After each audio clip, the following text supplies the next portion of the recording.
फिर आप देखेंगे कि वापस जा रहा है और पवेलियन की तरफ जाते हुए वो अपना सर हिला रहा है और कुछ अपने आप से बात कर रहा है, वो कॉन्टेम्पलेट कर रहा है कि मैंने क्या किया, क्यों किया, आइंदा क्या नहीं करना।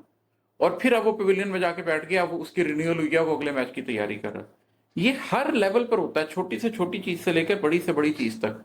तो जब आपका यकीन एक दफा जिंदगी में टूटे और आप अपनी रिन्यूअल करना चाहते हो, तो उसके अंदर सबसे पहली चीज क्या होती है? फरेब देने लगा था अपना यकीन मुझको, मैं बेयकीनी से इस यकीन के तले गया हूं। आप बेयकीनी के साथ अपने यकीन के तले जाते हैं और उसके बाद आप कंफ्यूजन, क्योस, एक्सेप्टेंस, कॉन्टेम्पलेशन और रिन्यूअल की इन सारी स्टेजेस पे गुजरते हैं और फिर आप अपनी जात की तश्कील नौ का आगाज कर सकते हैं।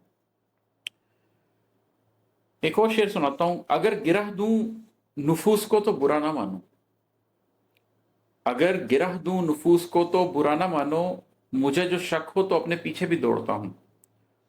ये तो एक नॉर्मल मेरे घर में मेरे करीबी अहबाब में एक गुफ्तगू है जो मैं करता हूं कि भाई मैंने तो अपने नफ्स को बहुत सख्ती से खींचा है, और जब मुझे लगता है कि वो रस्सी अपनी छुड़ा के या रस्सी दराज करके शहर भर का चक्कर लगाने लग गया तो मैं उसे खींचता हूँ।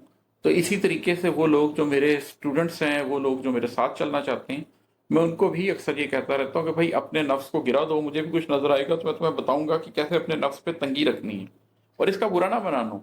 ये इसलिए नहीं है कि मैं तुम पे तनकीद कर रहा हूँ, मुझे जरा सा शक हो तो मैं अपने साथ भी यही सलूक करता हूँ, इसलिए कि नफ्स को जब तक आप खींच के नहीं रखेंगे आप उसके ऊपर काबू नहीं पा सकते और आपके अपने कल्ब की तथहीर नहीं हो सकती है। हजारहा गम मिले हैं तेरे सा गम नहीं है, हजारहा गम मिले हैं तेरे सा गम नहीं है, मैं इस खराबे में अपनी हस्ती भुला चुका हूं।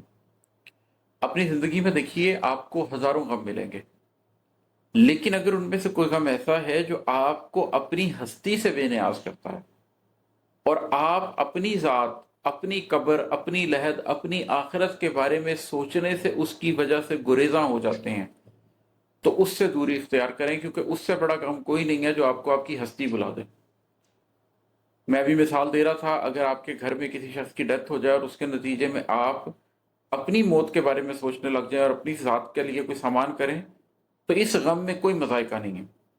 अगर आप कारोबार करें, उसके फायदा हो तो खैरात करें, नुकसान हो तो अल्लाह को याद करें, तो उसमें कोई मसला नहीं है। लेकिन अगर आप अपनी जिंदगी में कुछ ऐसा कर रहे हैं जिसके नतीजे में मिलने वाला गम आपको अपनी हस्ती से बेनियाज कर रहा है, तो उससे बड़ा गम कोई नहीं है।